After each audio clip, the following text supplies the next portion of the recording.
જય હિન્દ મિત્રો। આપણા ઘરે જ્યારે આપણે શાકભાજી વાવતા હોય તો ઘણા એવા વેલાવાળા શાકભાજીમાં તમે જોયું હશે કે આ રીતે દૂધી છે કે આ રીતે ઘીસોડું, ગલકું, સીભડું કે દૂધીમાં ફૂલ આવે અને પછી દૂધી કે જે ફળ આવતું હોય તે ખરી જાય। એનું એક કારણ છે, કોઈ પણ વેલાવાળા શાકભાજીમાં બે પ્રકારના ફૂલ હોય।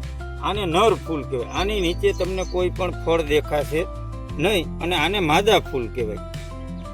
આમાં નીચે દૂધી અહીં લાગેલી તમે જોઈ શકો। તો આ માટે શું કરવું? તો નર ફૂલ હોય એને લઈ અને એનું ફૂલ આ રીતે ખોલી એની અંદર એની પરાગરજ હોય, એ પરાગરજને આવી રીતના માદા ફૂલ ઉપર અડાડી દેવાનું।